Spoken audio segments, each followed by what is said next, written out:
ਸਤਿ ਸ਼੍ਰੀ ਅਕਾਲ। ਪ੍ਰੋਗਰਾਮ ਵਿਚਾਰ ਚਰਚਾ 'ਚ ਤੁਹਾਡਾ ਸਵਾਗਤ ਹੈ। ਅੱਜ ਅਸੀਂ ਵਿਚਾਰ ਚਰਚਾ ਪ੍ਰੋਗਰਾਮ ਦੇ ਵਿੱਚ ਗੱਲ ਕਰਾਂਗੇ ਸਾਹਿਤ ਦੀ, ਕਿਉਂਕਿ ਸਾਹਿਤ ਮਨੁੱਖੀ ਸੱਭਿਆਚਾਰ ਨੂੰ ਸਿਹਤਮੰਦ ਦਿਸ਼ਾ ਦਿੰਦਾ ਹੈ। ਸਾਹਿਤ ਤੋਂ ਬਗੈਰ ਨਾ ਸੱਭਿਆਚਾਰਕ ਵਿਕਾਸ ਸੰਭਵ ਹੈ ਅਤੇ ਨਾ ਹੀ ਭਾਸ਼ਾ ਦਾ ਵਿਕਾਸ ਹੋ ਸਕਦਾ ਹੈ। ਸੋ ਪੰਜਾਬੀ ਸਾਹਿਤ ਦੀ ਗੱਲ ਕਰੀਏ ਤਾਂ ਪੰਜਾਬੀ ਸਾਹਿਤ ਦੀ ਅਮੀਰੀਅਤ ਜਿਹੜੀ ਹੈਗੀ ਹੈ ਉਹ ਸਾਡੇ ਕੋਲੇ ਮਹਾਨ ਅਮੀਰਤ ਪਈ ਹੈ। ਸਾਡੇ ਕੋਲੇ ਸ਼੍ਰੀ ਗੁਰੂ ਗ੍ਰੰਥ ਸਾਹਿਬ ਹੈ, ਸਾਡੇ ਕੋਲੇ ਸੰਤਾਂ ਦੀ ਬਾਣੀ ਹੈ, ਔਰ ਇਸ ਕਰਕੇ ਹੀ ਪੰਜਾਬੀ ਸੱਭਿਆਚਾਰ ਨੂੰ ਅਮੀਰ ਸੱਭਿਆਚਾਰ ਕਿਹਾ ਜਾਂਦਾ ਹੈ। ਔਰ ਅੱਜ ਦੇ ਇਸ ਗੱਲਬਾਤ ਦੇ ਵਿੱਚ ਮੇਰੇ ਨਾਲ ਨੇ ਡਾਕਟਰ ਅਜੀਤ ਕਮਲ ਸਿੰਘ ਹਮਦਰਦ ਜੀ। ਡਾਕਟਰ ਸਾਹਿਬ ਲੋਕ ਸੰਪਰਕ ਵਿਭਾਗ ਪੰਜਾਬ ਦੇ ਵਿੱਚ ਡਿਪਟੀ ਡਾਇਰੈਕਟਰ ਨੇ, ਔਰ ਮੈਂ ਹੈਰਾਨ ਹਾਂ ਕਿ ਇੰਨੇ ਕਾਰਜਸ਼ੀਲ ਹੋਣ ਦੇ ਬਾਵਜੂਦ, ਇੰਨੀ ਮਸਰੂਫੀਅਤ ਦੇ ਬਾਵਜੂਦ ਉਹ ਕਵਿਤਾ ਲਿਖਦੇ ਨੇ। ਡਾਕਟਰ ਸਾਹਿਬ, ਸਭ ਤੋਂ ਪਹਿਲਾਂ ਤੁਹਾਡਾ ਮੈਂ ਸਵਾਗਤ ਕਰਦਾ। ਬਹੁਤ ਬਹੁਤ ਸ਼ੁਕਰੀਆ ਜੀ। ਔਰ ਗੱਲ ਆਪਾਂ ਜੇ ਸ਼ੁਰੂ ਕਰੀਏ ਤਾਂ ਮੇਰਾ ਖਿਆਲ ਹੈ ਜੇ ਤੁਹਾਡੀ ਕਵਿਤਾ ਤੋਂ ਗੱਲ ਸ਼ੁਰੂ ਕੀਤੀ ਜਾਏ ਤਾਂ ਉਹ ਸਭ ਤੋਂ ਚੰਗੀ ਗੱਲ ਹੋਵੇਗੀ, ਕਿਉਂਕਿ ਵਿਸ਼ਾ ਤੁਸੀਂ ਸਾਹਿਤ ਦਾ ਚੁਣਿਆ। ਹਾਂਜੀ, ਅੱਜ ਸਾਹਿਤ ਬਾਰੇ ਗੱਲ ਹੋਣੀ ਹੈ। ਹਾਂਜੀ, ਬਹੁਤ ਜ਼ਿਆਦਾ ਤਾਂ ਮੈਂ ਸਾਹਿਤ ਬਾਰੇ ਵਿਸਥਾਰ ਦੇ ਵਿੱਚ ਨਹੀਂ ਦੱਸ ਸਕਦਾ, ਕਿਉਂਕਿ ਮੇਰੀ ਸਮਝ, ਮੇਰੀ ਅਕਲ ਬਹੁਤ ਛੋਟੀ ਹੈ। ਹਾਂ, ਇੰਨਾ ਜ਼ਰੂਰ ਮੈਂ ਕਹਾਂਗਾ ਕਿ ਸਾਹਿਤ ਜਿਹੜਾ ਹੈ ਉਹ ਲੋਕ ਮਨਾਂ ਦੀ ਤਰਜਮਾਨੀ ਕਰਦਾ ਜੀ। ਔਰ ਅਸੀਂ ਕੀ ਸੋਚਦੇ ਹਾਂ, ਸਮਾਜ ਕੀ ਸੋਚਦਾ ਹੈ, ਉਹਦੇ ਉੱਤੇ ਵਾਪਰੀਆਂ ਜੋ ਵੀ ਉਹਦੇ ਇਤਿਹਾਸ ਦੇ ਵਿੱਚ ਘਟਨਾਵਾਂ ਹੁੰਦੀਆਂ, ਉਹਦਾ ਕੀ ਅਸਰ ਪੈਂਦਾ ਹੈ, ਉਹ ਸਾਹਿਤ ਦੇ ਜ਼ਰੀਏ, ਸਾਹਿਤਕਾਰਾਂ ਦੇ ਜ਼ਰੀਏ ਉਹ ਸਾਰੇ ਦਾ ਸਾਰਾ ਲੋਕਾਂ ਵਾਸਤੇ, ਲੋਕਾਂ ਦੇ ਸਾਹਮਣੇ ਆਉਂਦਾ। ਔਰ ਉਸ ਸਮਾਜ ਦੇ ਨਾਲ, ਉਸ ਖਿੱਤੇ ਦੇ ਨਾਲ, ਉਹਨਾਂ ਲੋਕਾਂ ਦੇ ਨਾਲ ਦੁਨੀਆ ਦੀ ਜਿਹੜੀ ਜਾਣਕਾਰੀ ਹੈਗੀ ਹੈ ਉਹ ਸਾਂਝੀ ਹੁੰਦੀ ਹੈ। ਦੁਨੀਆ ਜਾਣ ਸਕਦੀ ਹੈ ਕਿ ਇਸ ਖਿੱਤੇ ਦੇ ਵਿੱਚ ਕਦੋਂ ਕੀ ਕੀ ਵਾਪਰਿਆ, ਔਰ ਉਹਦੇ ਤੇ ਇਹਨਾਂ ਲੋਕਾਂ ਨੇ ਕਿਸ ਤਰੀਕੇ ਦੇ ਨਾਲ ਉਹਨੂੰ ਰਿਐਕਟ ਕਰਦੇ ਹੋਏ ਆਪਣੇ ਆਪ ਨੂੰ, ਆਪਣੇ ਵਿਰਸੇ ਨੂੰ, ਆਪਣੀ ਕੌਮ ਨੂੰ ਕਿਸ ਤਰੀਕੇ ਨਾਲ ਸੰਭਾਲਿਆ। ਇਹ ਸਾਰਾ ਕੁਝ ਜੋ ਹੈ ਉਸ ਭਾਸ਼ਾ ਦੇ ਵਿੱਚ ਰਚੇ ਗਏ ਸਾਹਿਤ ਦੇ ਵਿੱਚੋਂ ਪ੍ਰਾਪਤ ਹੁੰਦਾ ਹੈ ਜੀ। ਮੈਂ ਕਹਿੰਦਾ ਕਿ ਅਸੀਂ ਜਿਵੇਂ ਜਿਵੇਂ ਗੱਲਾਂ ਕਰਾਂਗੇ ਨਾਲ ਨਾਲ ਅਸੀਂ ਤੁਹਾਡੀਆਂ ਕਵਿਤਾਵਾਂ ਦਾ ਵੀ ਜੇ ਆਨੰਦ ਮਾਣ ਲਈਏ, ਸਾਡੇ ਜਿਹੜੇ ਸਰੋਤੇ ਆ ਉਹ ਜ਼ਰੂਰ ਚਾਹਣਗੇ। ਬੜੀ ਇਹ ਮੇਰੇ ਲਈ ਖੁਸ਼ਕਿਸਮਤੀ ਹੋਏਗੀ। ਸਾਡੇ ਦੇਖਣ ਵਾਲਿਆਂ ਦੇ ਅੰਦਰ ਇੱਕ ਇਸ ਗੱਲ ਦੀ ਮੈਨੂੰ ਲੱਗਦਾ ਵੀ ਜ਼ਿਆਦਾ ਤਾਂਘ ਹੋਣੀ ਹੈ ਵੀ ਇੱਕ ਜਿਹੜਾ ਕਿਸੇ ਸਰਕਾਰੀ ਮਹਿਕਮੇ ਦੇ ਵਿੱਚ ਵੱਡੇ ਅਹੁਦੇ ਤੇ ਬੈਠਾ ਅਫਸਰ ਜਿਹੜਾ ਹੈ ਉਹ ਕਵਿਤਾ ਕਿਸ ਤਰ੍ਹਾਂ ਦੀ ਰਚਦਾ ਹੈ। ਔਰ ਸੋ ਮੈਂ ਚਾਹੂੰਗਾ ਕਿ ਤੁਸੀਂ ਆਪਣੀ ਗੱਲ ਜਿਹੜੀ ਹੈ ਇਹਨੂੰ ਜਾਰੀ ਰੱਖਣ ਲਈ ਪਹਿਲਾਂ ਇੱਕ ਕਵਿਤਾ ਇੱਕ ਛੋਟੀ ਸਾਨੂੰ ਸੁਣਾਓ।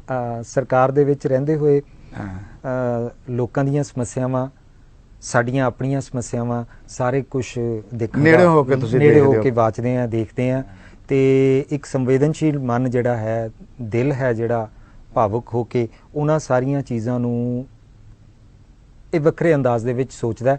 ਤੇ ਕਈ ਵਾਰੀ ਉਹ ਜਿਹੜਾ ਵਹਿਣ ਹੁੰਦਾ ਹੈ ਉਹ ਕਵਿਤਾ ਦੇ ਰੂਪ ਦੇ ਵਿੱਚ ਸਾਹਮਣੇ ਆ ਜਾਂਦਾ। ਤੇ ਮੈਂ ਜੇ ਇਸ ਚੀਜ਼ ਨੂੰ ਇੱਥੋਂ ਹੀ ਸ਼ੁਰੂਆਤ ਕਰਦਾ ਹੈਗਾ ਕਿ ਸਾਡੀ ਸਮੱਸਿਆ ਜਿਹੜੀ ਹੈ, ਜਿਵੇਂ ਪਾਣੀ ਦੀ ਸਮੱਸਿਆ ਸਾਡੀ ਸਟੇਟ ਵਾਸਤੇ ਸਭ ਤੋਂ ਆਉਣ ਵਾਲੇ ਸਮਿਆਂ ਦੇ ਵਿੱਚ ਬਹੁਤ ਜ਼ਿਆਦਾ ਗੰਭੀਰ ਹੋ ਜਾਏਗੀ। ਉਹਦੇ ਵਾਸਤੇ ਦੋ ਲਾਈਨਾਂ ਮੈਂ ਸ਼ੁਰੂਆਤੀ ਦੌਰ ਦੇ ਵਿੱਚ ਇਹ ਚੰਦ ਲਾਈਨਾਂ ਲਿਖੀਆਂ ਸੀ, ਉਹ ਮੈਂ ਜ਼ਰੂਰ ਸਾਂਝੀਆਂ ਕਰਾਂਗਾ। ਪੰਜਾਬ ਦਾ ਸੰਤਾਪ।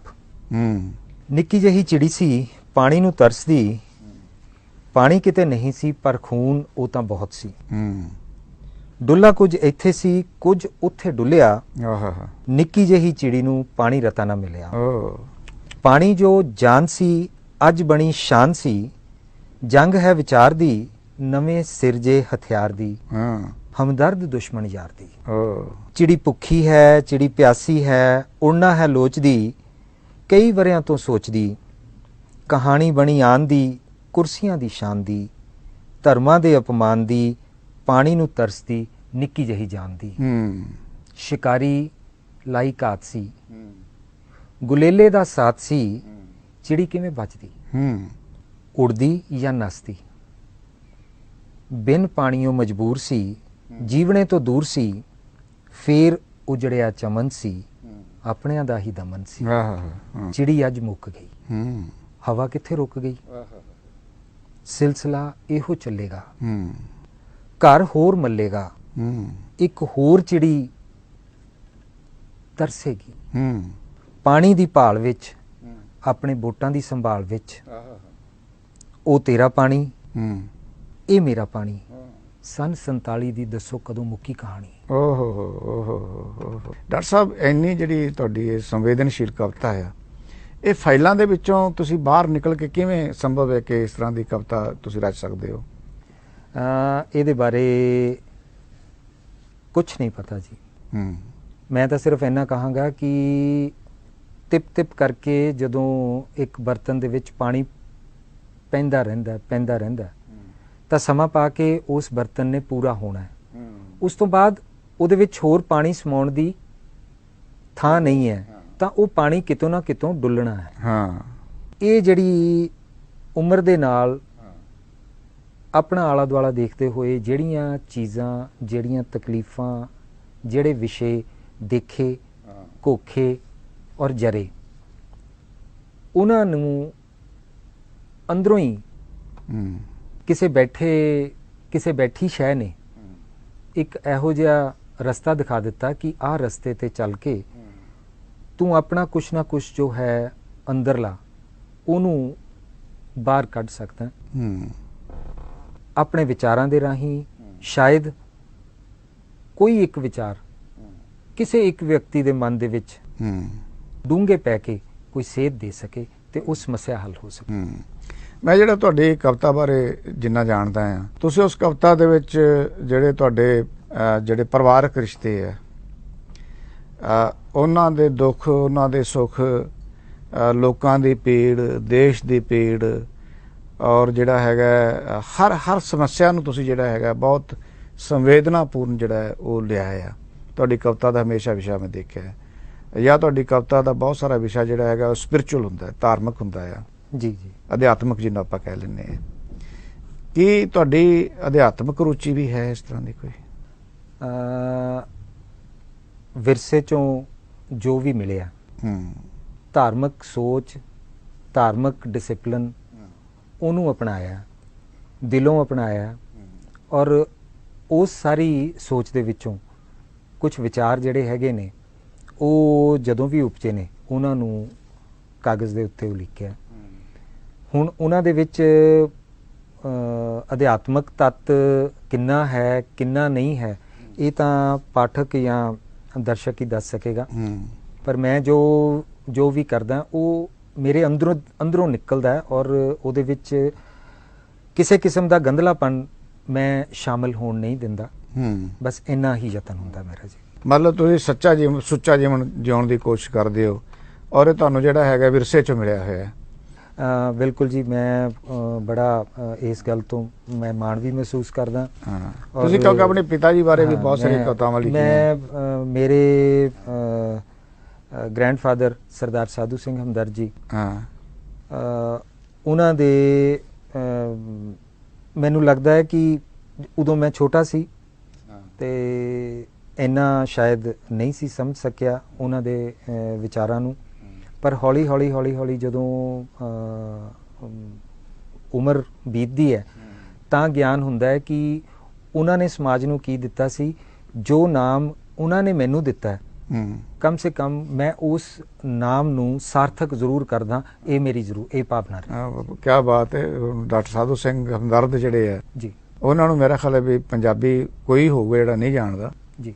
ਔਰ ਉਹਨਾਂ ਨੇ ਤਾਂ ਜਿਹੜਾ ਪੰਜਾਬੀ ਸੱਭਿਆਚਾਰ ਲਈ ਨਾ ਕੇਵਲ ਸਾਹਿਤ ਦੇ ਵਿੱਚ, ਗਜ਼ਲਾਂ ਦੇ ਵਿੱਚ ਬੜੇ ਵੱਡੇ ਗਜ਼ਲ ਮੰਨੇ ਗਏ, ਪਹਿਲੇ ਪੰਜਾਬੀ ਉਸਤਾਦ ਕਵੀ ਮੰਨੇ ਗਏ, ਔਰ ਡਾਕਟਰੇਟ ਕੀਤੀ ਸੀ ਉਹਨਾਂ ਨੇ, ਔਰ ਡਾਕਟਰੇਟ ਕੀਤੀ ਹੋਈ ਹੈ। ਔਰ ਉਸ ਤੋਂ ਇਲਾਵਾ ਜਿਹੜੀ ਪੱਤਰਕਾਰੀ ਦੀ, ਪੰਜਾਬੀ ਪੱਤਰਕਾਰੀ ਦੀ ਦੇਣ ਜਿਹੜੀ ਹੈਗੀ ਹੈ ਇਸ ਖਿੱਤੇ ਨੂੰ, ਉਹ ਬਹੁਤ ਵੱਡੀ ਦੇਣ ਹੈ। ਸ਼ਾਇਦ ਪਹਿਲੇ ਜਿਹੜੇ ਮਾਡਰਨ ਪੱਤਰਕਾਰ ਜਿਹੜੇ ਹੈਗੇ ਆ ਪੰਜਾਬ ਦੇ, ਮੈਂ ਕਹਾਂਗਾ ਡਾਕਟਰ ਸਾਧੂ ਸਿੰਘ ਹਮਦਰਦ ਸੀਗੇ, ਔਰ ਉਹਨਾਂ ਦੀ ਪੀੜ੍ਹੀ ਦੇ ਵਿੱਚੋਂ ਤੁਸੀਂ ਆਏ ਹੋ। ਤੁਹਾਨੂੰ ਇਹ ਮਤਲਬ ਇੱਕ ਪਿਤਰੀ ਦਾਤ ਇੱਕ ਤਰ੍ਹਾਂ ਦੀ ਹੈਗੀ ਹੈ। ਬਿਲਕੁਲ, ਮੈਂ ਇਹ ਮਹਿਸੂਸ ਕਰਦਾ ਕਿ ਇਹ ਮੈਨੂੰ ਵਿਰਸੇ ਚੋਂ ਸ਼ਾਇਦ ਚੀਜ਼ ਮਿਲੀ ਹੈ। ਮੇਰੇ ਅੰਦਰ ਉਸ ਤਰ੍ਹਾਂ ਦੀ ਕਾਬਲੀਅਤ ਨਿੱਜੀ ਤੌਰ ਤੇ ਸ਼ਾਇਦ ਨਹੀਂ ਸੀ, ਇਹ ਵਿਰਾਸਤੀ ਹੈ ਜੀ। ਵਿਰਾਸਤੀ ਹੈ। ਤੁਸੀਂ ਹੁਣ ਤੱਕ ਕਿੰਨੀਆਂ ਕੁ ਕਵਿਤਾਵਾਂ ਰਚ ਚੁੱਕੇ ਹੋ? ਇਹ ਕੋਈ 100 ਤੋਂ ਉੱਪਰ ਹੈ ਜੀ। ਔਰ ਮੈਂ ਇਹਦੇ ਵਿੱਚ ਇੱਕ ਥੋੜੀ ਜਿਹੀ ਚੇਂਜ ਕੀਤੀ ਹੈ ਕਿ ਪਹਿਲੀ ਵਾਰੀ ਇਹਨੂੰ ਚਿੱਤਰ ਦੇ ਨਾਲ ਜੋੜ ਕੇ ਪੇਸ਼ ਕਰਨ ਦੀ ਕੋਸ਼ਿਸ਼ ਕੀਤੀ ਹੈ। ਹਰ ਇੱਕ ਕਵਿਤਾ ਜੋ ਹੈ ਮੇਰੀ, ਉਹਦੇ ਨਾਲ ਇੱਕ ਤਸਵੀਰ ਮੈਂ ਡਿਜ਼ਾਈਨ ਕਰਦਾ, ਜਿਹੜੀ ਕਵਿਤਾ ਦੀ ਤਰਜਮਾਨੀ ਕਰਦੀ ਹੈ। ਔਰ ਸਾਲ 1.5 ਸਾਲ ਪਹਿਲੇ ਮੈਂ ਇੱਕ ਐਗਜ਼ੀਬਿਸ਼ਨ ਵੀ ਆਰਗੇਨਾਈਜ਼ ਕੀਤੀ ਸੀਗੀ ਚੰਡੀਗੜ੍ਹ 'ਚ। ਜੀ ਜੀ ਜੀ। ਉਹਦੇ ਵਿੱਚ ਮੈਂ ਆਪਣੀਆਂ ਜਿੰਨੀਆਂ ਵੀ ਕਿਰਤਾਂ ਸੀ ਜੀ, ਜਿਹੜੀਆਂ ਖੁਦ ਦੀਆਂ ਡਿਜ਼ਾਈਨ ਕੀਤੀਆਂ, ਔਰ ਉਹਨੂੰ ਕਾਵ ਚਿੱਤਰ ਪ੍ਰਦਰਸ਼ਨੀ ਦੇ ਰੂਪ ਦੇ ਵਿੱਚ ਲਗਾਇਆ ਸੀ। ਔਰ ਮੈਨੂੰ ਇਸ ਗੱਲ ਦਾ, ਮੈਂ ਛੋਟਾ ਹਾਂ ਬਹੁਤ ਵਿਅਕਤੀ ਹਾਂ, ਅਤੇ ਇਸ ਗੱਲ ਦਾ ਮਾਣ ਮੈਂ ਮਹਿਸੂਸ ਕਰਦਾ ਕਿ ਪੰਜਾਬੀ ਦੇ ਵਿੱਚ ਹੀ ਨਹੀਂ, ਹਿੰਦੀ ਜਗਤ ਦੇ ਵਿੱਚ ਜਾਂ ਹਿੰਦੁਸਤਾਨ ਦੇ ਵਿੱਚ ਵੀ ਉਸ ਤਰ੍ਹਾਂ ਦੀ ਕਾਵ ਚਿੱਤਰ ਪ੍ਰਦਰਸ਼ਨੀ ਜਿਹੜੀ ਹੈ ਉਹ ਨਹੀਂ, ਇਸ ਤੋਂ ਪਹਿਲੇ ਨਹੀਂ ਸੀ ਲੱਗੀ। ਉਹ ਮੇਰਾ ਇੱਕ ਪਹਿਲਾ ਪਲੇਠਾ ਯਤਨ ਸੀਗਾ, ਇੱਕ ਛੋਟਾ ਜਿਹਾ ਨਿਮਾਣਾ ਯਤਨ, ਔਰ ਉਹ ਸਰਾਹਿਆ ਵੀ ਗਿਆ ਉਸ ਵੇਲੇ।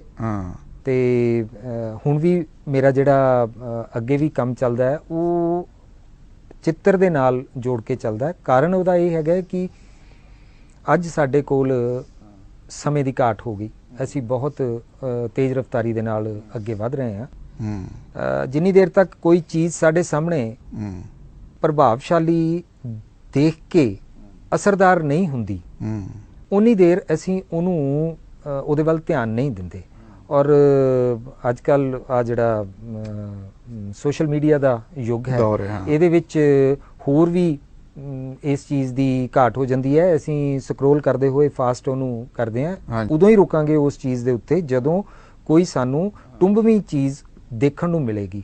ਤੇ ਜੇ ਉਸ ਟੁੰਬਵੀਂ ਚੀਜ਼ ਦੇ ਨਾਲ ਪੜ੍ਹਨ ਵਾਸਤੇ ਉਹਦਾ ਰਿਲੇਟਡ ਚੀਜ਼ ਹੁੰਦੀ ਹੈ ਤਾਂ ਉਹ ਉਸ ਗੱਲ ਦਾ ਹੋਰ ਜ਼ਿਆਦਾ ਅਸਰ ਪਾ ਦਿੰਦੀ ਹੈ ਕਿ ਇਹ ਪਾਠਕ ਔਰ ਦਰਸ਼ਕ ਦੇ ਉੱਤੇ। ਇਹ ਮੇਰੇ ਮਨ ਦੇ ਵਿੱਚ ਕਿਤੇ ਨਾ ਕਿਤੇ ਬਤੌਰ ਪੱਤਰਕਾਰੀ ਦੇ ਵਿਦਿਆਰਥੀ ਹੋਣ ਦੇ ਨਾਤੇ ਕਿਤੇ ਨਾ ਕਿਤੇ ਮੇਰੇ ਮਨ 'ਚ ਪਈ ਸੀ। ਤਾਂ ਮੈਂ ਕੋਸ਼ਿਸ਼ ਕੀਤੀ ਕਿ ਇਸ ਤਰੀਕੇ ਨਾਲ ਇਹਨੂੰ ਮਤਲਬ ਸਾਹਮਣੇ ਲਿਆਂਦਾ ਜਾਏ ਲੋਕਾਂ ਦੇ, ਔਰ ਮੈਨੂੰ ਖੁਸ਼ੀ ਹੈ ਉਹਦਾ ਉਹ ਇਫੈਕਟਿਵ ਵੀ ਰਹੀ ਹੈ ਜੀ। ਇਹ ਡਾਕਟਰ ਸਾਹਿਬ, ਆਪਾਂ ਜੇ ਯਾਦ ਕਰੀਏ, ਆਪਾਂ ਜਿਹੜਾ ਸਾਡਾ ਪੁਰਾਤਨ ਜਿਹੜਾ ਸਾਡਾ ਕਾਵ ਚਿੱਤਰ ਦੀ ਜੇ ਅਸੀਂ ਗੱਲ ਕਰੀਏ, ਤੁਹਾਨੂੰ ਯਾਦ ਹੋਵੇਗਾ ਕਿ ਅਸੀਂ ਜੇ ਕਾਵ ਚਿੱਠੇ ਪੁਰਾਣੇ ਜਿਹੜੇ ਪੜ੍ਹਦੇ ਹੁੰਦੇ ਸੀ, ਉਹਨਾਂ ਦੇ ਵਿੱਚ ਕਵਿਤਾ ਦੇ ਨਾਲ ਨਾਲ ਜਿਹੜੀ ਚਿੱਤਰਕਲਾ ਆ ਉਹ ਵੀ ਬਿਲਕੁਲ ਜੀ, ਬਿਲਕੁਲ ਉਹ ਹੁੰਦੀ ਸੀਗੀ। ਜਿਸ ਤਰ੍ਹਾਂ ਕਾਂਗੜਾ ਤੁਸੀਂ ਉਹਨੂੰ ਇੱਕ ਵਾਰ ਫਿਰ ਮੋੜ ਕੇ ਜਿਹੜਾ ਇਸ ਜੀਵਨ ਦੇ ਵਿੱਚ ਜਿਹੜੇ ਅਸੀਂ ਭੁੱਲ ਚੁੱਕੇ ਸੀ ਉਹਨੂੰ ਫਿਰ ਯਾਦ ਕਰਾਇਆ। ਬਿਲਕੁਲ ਉਹ ਡਿਜ਼ਾਈਨਿੰਗ ਕਰਦੇ ਸੀਗੇ ਜੀ, ਸਾਈਡ ਦੇ ਉੱਤੇ ਰੰਗ ਬਰੰਗੀ ਉਹਦੀ ਬਾਰਡਰ ਲੱਗਦਾ ਸੀਗਾ। ਹਾਂਜੀ। ਤੇ ਉਹਦੇ ਤੇ ਚਿੱਤਰ ਬਣਾਏ ਜਾਂਦੇ ਸੀਗੇ, ਫਿਰ ਵਿਚਕਾਰ ਮਤਲਬ ਲੇਖ ਲਿਖੇ ਜਾਂਦੇ ਸੀਗੇ ਜਾਂ ਕਵਿਤਾ ਲਿਖੀ ਜਾਂਦੀ ਸੀ। ਹਾਂਜੀ। ਜੇ ਆਪਾਂ ਸ਼੍ਰੀ ਗੁਰੂ ਗ੍ਰੰਥ ਸਾਹਿਬ ਜੀ ਦੀ ਗੱਲ ਕਰੀਏ ਤਾਂ ਜਿਹੜੀਆਂ ਪੁਰਾਤਨ ਬੀੜਾਂ ਨੇ, ਹੱਥ ਲਿਖਤ ਬੀੜਾਂ ਨੇ, ਇਹ ਉੱਥੇ ਵੀ ਇਹ ਇਸਤੇਮਾਲ ਕੀਤਾ ਗਿਆ। ਉਹਨਾਂ ਦੀ ਜੇ ਤੁਸੀਂ ਆਊਟਲਾਈਨਿੰਗ ਦੇਖੋਗੇ ਤਾਂ ਉਹ ਫੁੱਲ ਬੂਟੇ ਜਾਂ ਡਿਜ਼ਾਈਨ ਜਿਹੜੇ ਹੈ ਉਹ ਉਹਨਾਂ ਪੁਰਾਤਨ ਸਾਰੀਆਂ ਬੀੜਾਂ ਦੇ ਵਿੱਚ, ਹੱਥ ਲਿਖਤ ਬੀੜਾਂ ਦੇ ਵਿੱਚ ਹੈ ਨੇ ਜੀ। ਹਾਂ, ਔਰ ਉਸ ਜਿਹੜਾ ਦੇਖੋ ਅੱਜ ਇੱਕ ਵਾਰ ਫਿਰ ਉਸੇ ਜਿਹੜਾ ਮਤਲਬ ਉਹ ਕਲਾ ਜਿਹੜੀ ਹੈਗੀ ਸਾਹਿਤ ਦੇ ਵਿੱਚ, ਕਲਾ ਦਾ ਜਿਹੜਾ ਉਹ ਰੂਪ ਸੀ, ਅੱਜ ਉਹਦੀ ਫਿਰ ਜਿਹੜੀ ਇਹ ਲੋੜ ਮਹਿਸੂਸ ਹੋ ਰਹੀ ਹੈ। ਖਾਸ ਕਰਕੇ ਜਿਵੇਂ ਤੁਸੀਂ ਸੋਸ਼ਲ ਮੀਡੀਆ ਦੀ ਗੱਲ ਕੀਤੀ ਹੈ, ਜਿਵੇਂ ਅਸੀਂ ਅੱਜ ਕੱਲ੍ਹ ਸਕਰੀਨ ਨੂੰ ਬਹੁਤ ਤਰਜੀਹ ਦੇਣ ਲੱਗ ਗਏ ਹਾਂ। ਟੈਲੀਵਿਜ਼ਨ ਜਿਹੜਾ ਹੈਗਾ, ਜਿਹੜਾ ਇਲੈਕਟ੍ਰੋਨਿਕ ਮੀਡੀਆ ਹੈ, ਉਹ ਬੜਾ ਛਾਇਆ ਹੋਇਆ ਹੈ। ਤਾਂ ਇੱਕ ਤਰ੍ਹਾਂ ਨਾਲ ਇਹ ਜਿਹੜੀ ਉਹ ਭੁੱਖ ਜਿਹੜੀ ਹੈਗੀ ਸਾਹਿਤ ਦੇ ਨਾਲ ਨਾਲ ਜਿਹੜੀ ਤਸਵੀਰਾਂ ਦੀ ਭੁੱਖ ਉਹ ਵੀ ਪੂਰੀ ਕਰਦੀ ਹੈ। ਬਿਲਕੁਲ ਜੀ, ਬਿਲਕੁਲ। ਹਾਂਜੀ ਹਾਂਜੀ ਹਾਂਜੀ। ਤੁਹਾਡੇ ਦਿਲ 'ਚ, ਦਿਮਾਗ 'ਚ ਕਿਵੇਂ ਗੱਲ ਆਈ ਹੈ? ਇਹ ਸਿਰਫ ਮੇਰੀ ਕਿਸੇ ਊਣਤਾਈ ਤੇ ਵੀ ਇਹ ਗੱਲ ਉੱਭਰ ਸਕਦੀ ਹੈ। ਉਹ ਊਣਤਾਈ ਇਹ ਸੀਗੀ ਕਿ ਮੈਂ ਖੁਦ ਬਹੁਤ ਜ਼ਿਆਦਾ ਲੰਮੀ ਲਿਖਤ ਜਿਹੜੀ ਹੈ ਉਹ ਮੇਰਾ ਸੁਭਾਅ ਨਹੀਂ ਕਿ ਉਹ ਮੈਂ ਪੜ੍ਹਾਂ।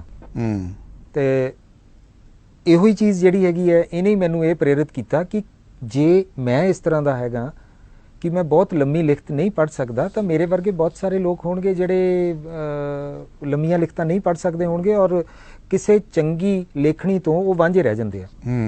ਤੇ ਕਿਉਂ ਨਾ ਕੁਝ ਇਸ ਤਰ੍ਹਾਂ ਦਾ ਕੀਤਾ ਜਾਏ ਕਿ ਛੋਟਾ ਜਿਹਾ ਸਟੈਂਜ਼ਾ ਜਾਂ ਛੋਟੀ ਜਿਹੀ ਜਿਹੜੀ ਲਿਖਤ ਉਹ ਪੇਸ਼ ਕੀਤੀ ਜਾਏ ਵਿਦ ਕਿਸੇ ਚਿੱਤਰ, ਤਾਂ ਕਿ ਉਹ ਜ਼ਿਆਦਾ ਅਸਰਦਾਰ ਹੋ ਕੇ ਉਸ ਵਿਅਕਤੀ ਨੂੰ ਪੂਰੇ ਦਾ ਪੂਰਾ ਸਬਜੈਕਟ ਸਮਝਾ ਦੇ। ਵਾਹ ਵਾਹ ਵਾਹ। ਬ੍ਰੇਕ ਦਾ ਵੇਲਾ ਹੋ ਗਿਆ ਡਾਕਟਰ ਸਾਹਿਬ, ਛੋਟਾ ਜਿਹਾ। ਅਸੀਂ ਬ੍ਰੇਕ ਤੋਂ ਬਾਅਦ ਵਾਪਸ ਆਵਾਂਗੇ ਤਾਂ ਅਸੀਂ ਡਾਕਟਰ ਅਜੀਤ ਕਮਲ ਸਿੰਘ ਹਮਦਰਦ ਜੀ ਉਹਨਾਂ ਨਾਲ ਬਾਕੀ ਹੋਰ ਵੀ ਗੱਲਾਂ ਕਰਾਂਗੇ, ਇਹਨਾਂ ਦੀ ਕਵਿਤਾਵਾਂ ਵੀ ਸੁਣਾਂਗੇ ਔਰ ਇਸ ਤੋਂ ਇਲਾਵਾ ਇਹਨਾਂ ਦੀ ਸਾਹਿਤਕ ਰੁਚੀ ਕਿਵੇਂ ਬਣੀ, ਉਹਦੇ ਪਿੱਛੇ ਹੋਰ ਕੀ ਕਾਰਨ ਹੈਗੇ ਆ, ਇਹ ਵੀ ਜਾਣਨ ਦੀ ਕੋਸ਼ਿਸ਼ ਕਰਾਂਗੇ। ਤੁਸੀਂ ਬਣੇ ਰਹੋ ਸਾਡੇ ਨਾਲ, ਹਾਲੇ ਪ੍ਰੋਗਰਾਮ ਹੋਰ ਵੀ ਬਾਕੀ ਹੈ।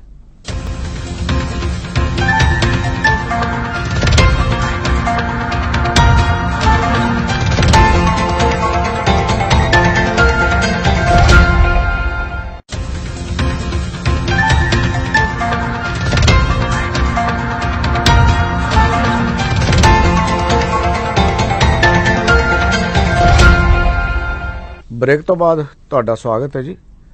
ਅਸੀਂ ਡਾਕਟਰ ਅਜੀਤ ਕਮਲ ਸਿੰਘ ਹਮਦਰਦ ਜੀ ਨਾਲ ਗੱਲ ਕਰ ਰਹੇ ਹਾਂ। ਡਾਕਟਰ ਅਜੀਤ ਕਮਲ ਸਿੰਘ ਹਮਦਰਦ ਲੋਕ ਸੰਪਰਕ ਵਿਭਾਗ ਦੇ ਵਿੱਚ ਡਿਪਟੀ ਡਾਇਰੈਕਟਰ ਨੇ, ਔਰ ਕਮਾਲ ਦੀ ਗੱਲ ਇਹ ਆ, ਜਿਵੇਂ ਤੁਸੀਂ ਸੁਣ ਰਹੇ ਹੋ, ਉਹ ਇੱਕ ਉੱਚੀ ਤੇ ਸੁੱਚੀ ਕਵਿਤਾ ਲਿਖਦੇ ਨੇ।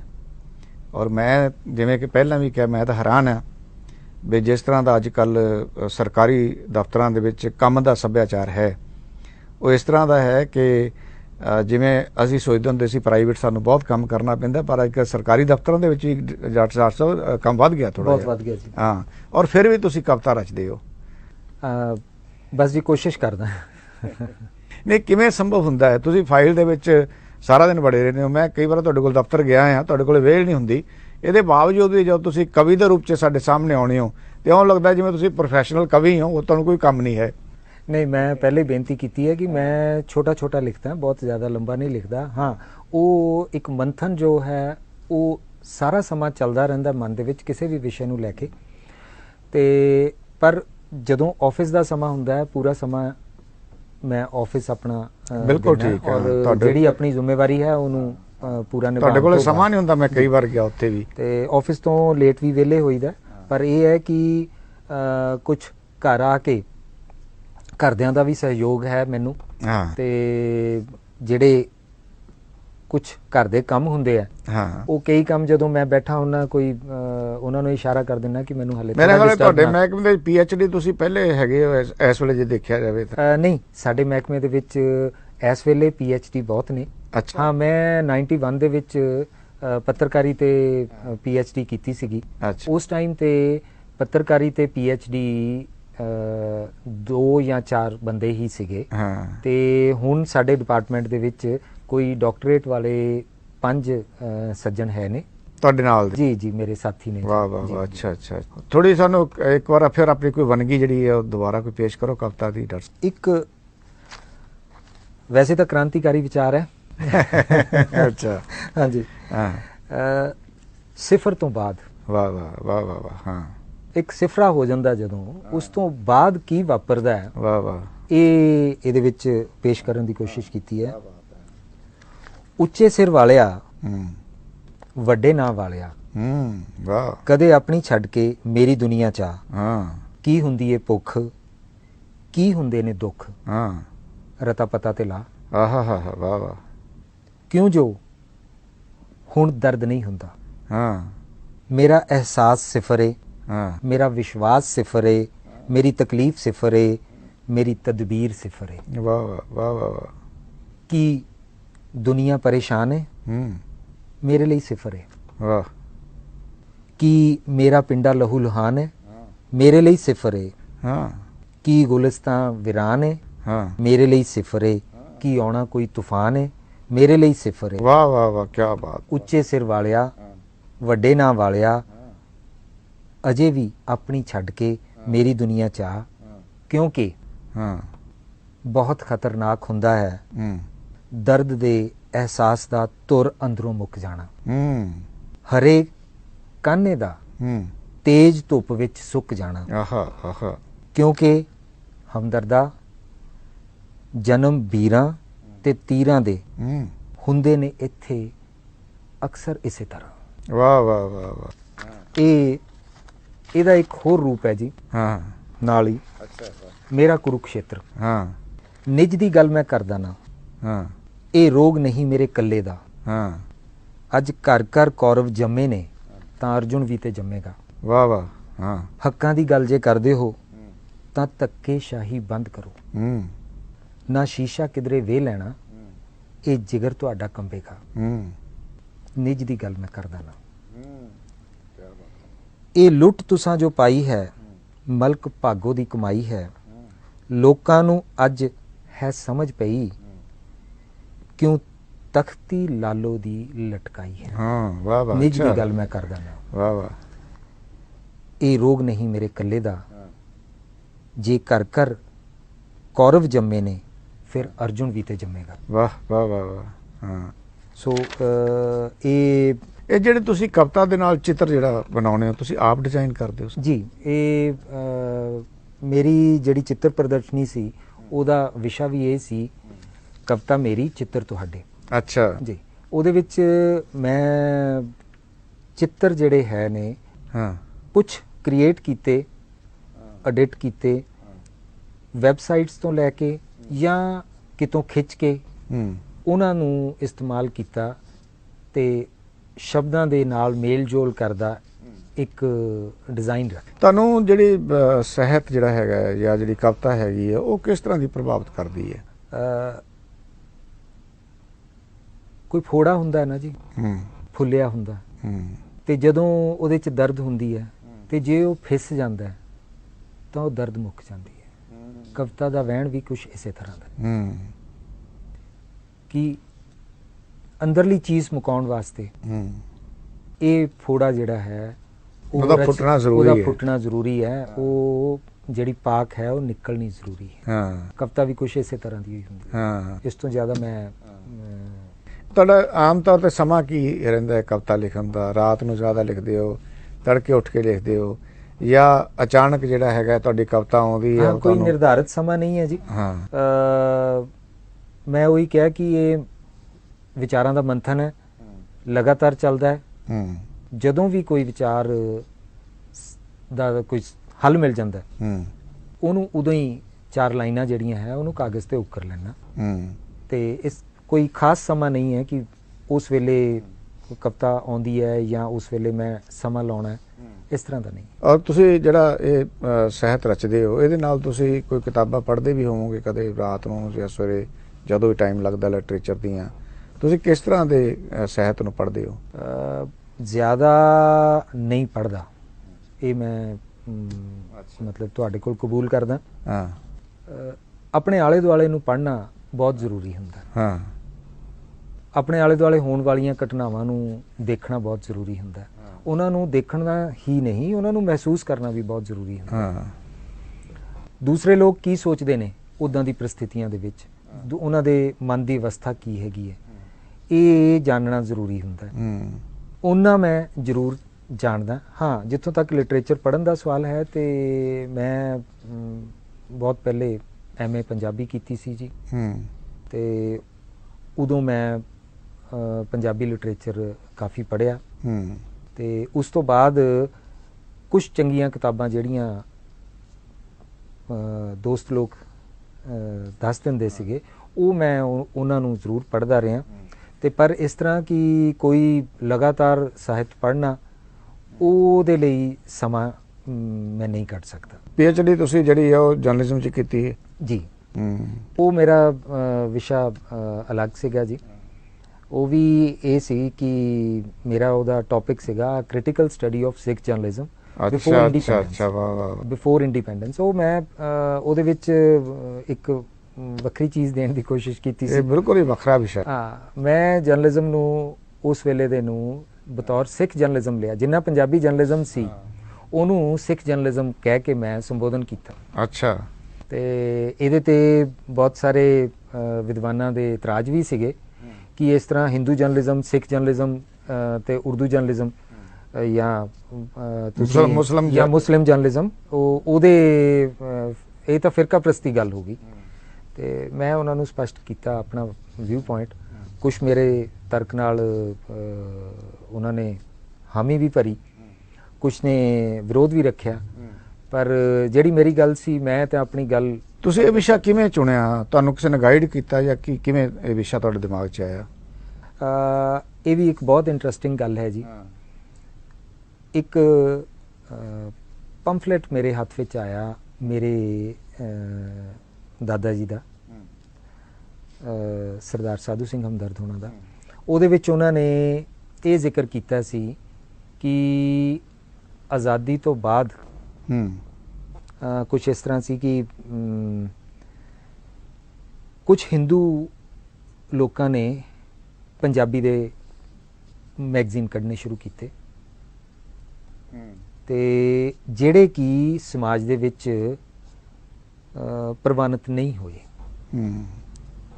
ਤੇ ਇਉਂ ਲੱਗਦਾ ਹੈ ਕਿ ਜਿਵੇਂ ਪੰਜਾਬੀ ਸਿਰਫ ਸਿੱਖਾਂ ਦੇ ਨਾਲ ਹੀ ਜੁੜ ਕੇ ਰਹਿ ਗਈ।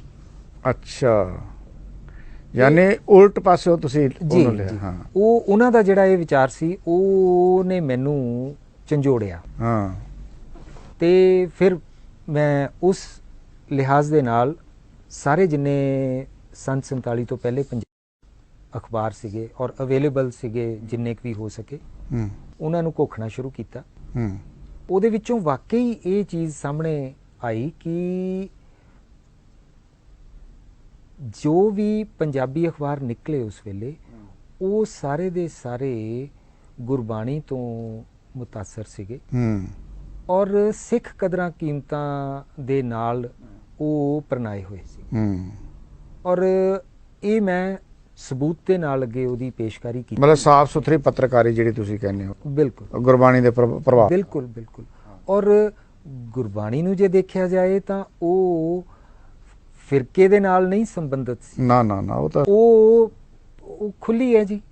ਉਹ ਤਾਂ ਪੂਰੀ ਦੁਨੀਆ ਨੂੰ, ਪੂਰੀ ਇਸ ਕਾਇਨਾਤ ਨੂੰ ਆਪਣੇ ਕਲਾਵੇ 'ਚ ਲਈ ਬੈਠੀ ਹੈ। ਹਾਂ, ਬਿਲਕੁਲ। ਤੇ ਸੰਕੀਰਣਤਾ ਦੀ ਕੋਈ ਗੁੰਜਾਇਸ਼ ਹੀ ਨਹੀਂ। ਗੁੰਜਾਇਸ਼ ਨਹੀਂ ਹੈ ਉੱਥੇ। ਤੇ ਸਿੱਖ ਜਿਹੜਾ ਹੈ ਇਹਦਾ ਮਤਲਬ ਹੈ ਕਿ ਉਹ ਕੋਈ ਸੰਕੀਰਣ ਜਾਂ ਉਹਨੂੰ ਵਲਗਣਾ ਦੇ ਵਿੱਚ ਨਹੀਂ ਬੰਨਿਆ ਜਾ ਸਕਦਾ। ਸਿੱਖ ਦੀ ਡੈਫੀਨੇਸ਼ਨ ਬਹੁਤ ਵਿਸ਼ਾਲ ਹੈ।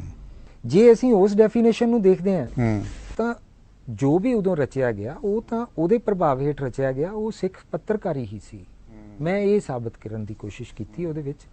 ਤੇ ਕਿੰਨਾ ਕੁ ਉਹਦੇ 'ਚ ਕਾਮਯਾਬ ਹੋਇਆ, ਕਿੰਨਾ ਕੁ ਨਹੀਂ ਹੋਇਆ, ਉਹ ਪਰ ਇਹ ਜਦੋਂ ਤੁਸੀਂ ਇਨਰੋਲਮੈਂਟ ਕਰਾਈ ਤੁਸੀਂ ਆਪਣੇ ਥੀਸਿਸ ਦੀ ਇਸ ਟੌਪਿਕ ਦੀ, ਉਦੋਂ ਤੁਹਾਨੂੰ ਕੋਈ ਪਰੇਸ਼ਾਨੀ ਦਾ ਸਾਹਮਣਾ ਕਰਨਾ ਪਿਆ ਸੀ? ਨਹੀਂ, ਐਸੀ ਕੋਈ ਗੱਲ ਨਹੀਂ ਜੀ। ਇਹ ਕਿਉਂਕਿ ਪੱਤਰਕਾਰੀ ਦੇ ਵਿੱਚ ਔਰ ਵੈਸੇ ਵੀ ਇਹ ਲਿਟਰੇਚਰ ਦਾ ਇੱਕ ਨਵਾਂ ਵਿਸ਼ਾ ਬਣਿਆ ਸੀਗਾ। ਤੇ ਵਿਸ਼ਾ ਵੀ ਤੁਸੀਂ ਬਣਾਇਆ ਸੀ?